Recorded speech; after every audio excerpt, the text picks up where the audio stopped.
नमस्कार सभी को। आज हम पढ़ने जा रहे हैं संज्ञा एवं परिभाषा प्रकरण।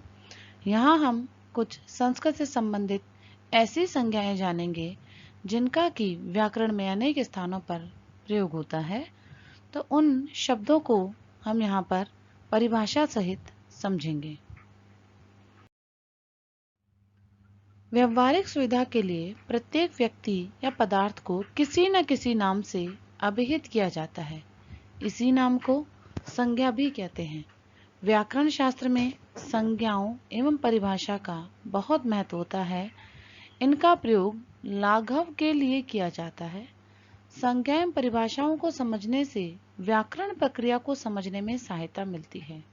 कुछ संज्ञाएं एवं परिभाषाएं नीचे दी जा रही है कि अर्थात जब बड़े शब्दों को लाघव, बड़े बड़े वाक्यों को लाघव करके एक शब्द में बोल दिया जाए तो वो संज्ञा कहलाती है।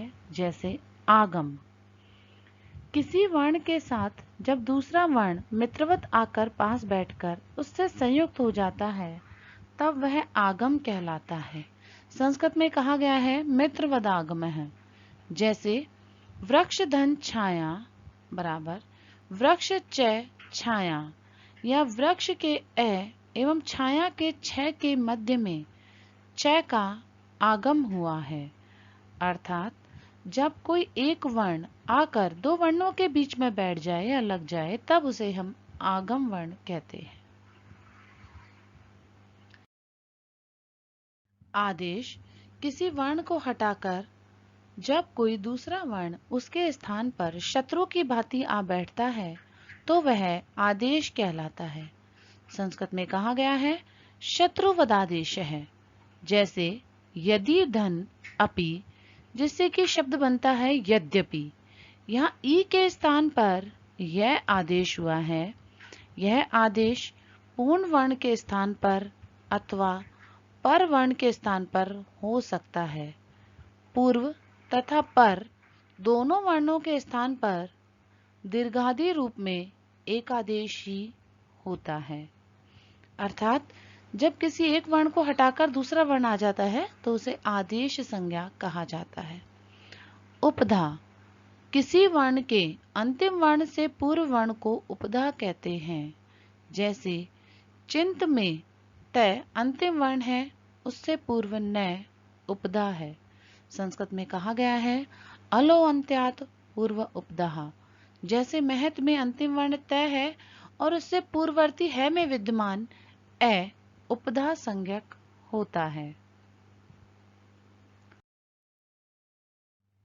पद संज्ञा के साथ सु ओ जस आदि नाम पदों में आने वाले किस प्रत्यय एवं तिप तस जी आदि क्रियापदों में आने वाले 18 प्रत्यय विभक्ति संज्ञक हैं।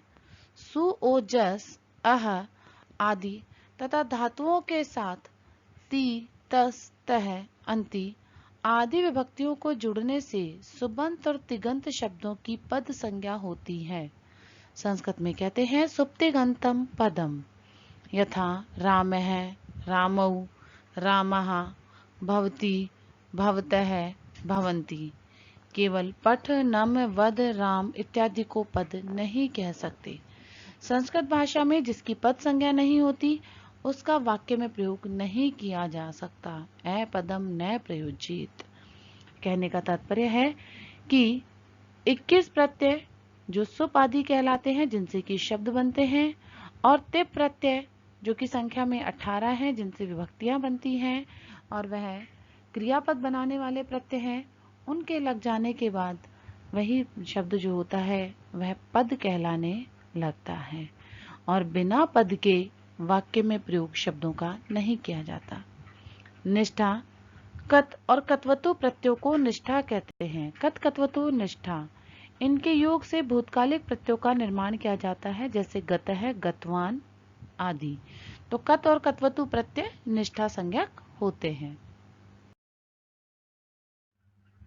विकर्ण धातु और तिंग प्रत्ययों के बीच में आने वाले शप अर्थात ए, शयन, य, शनु, नु आदि प्रत्यय विकर्ण कहलाते हैं। यथा भवती में भू धन ती के मध्य में जब शप का आगम हुआ तो भू धन ए धन ती, तो विकर्ण के भेद से ही धातुएं विभिन्न 10 गणों में विभक्त होती हैं। संयोग संस्कृत के में संयोग एक महत्वपूर्ण संज्ञा के रूप में प्राप्त होता है। यह एक पारिभाषिक शब्द है। महर्षि पाणिनि ने अष्टाध्यायी में इसका अर्थ अलोह अंतरा संयोग है किया है, अर्थात स्वर रहित व्यंजन हल के व्यवधान रहित सामीप्य भाव को संयोग कहते हैं। यथा महतत्व में त त तथा वै का संयोग है। इसी प्रकार रामः उद्यानम गच्छति में द य तथा गच्छति में च और छ का संयोग है। अयम रामस्य ग्रंथ अस्ति, इसमें रामस्य में श और य, ग्रंथ में ग र तथा न और थ, अंत में स और त का संयोग है।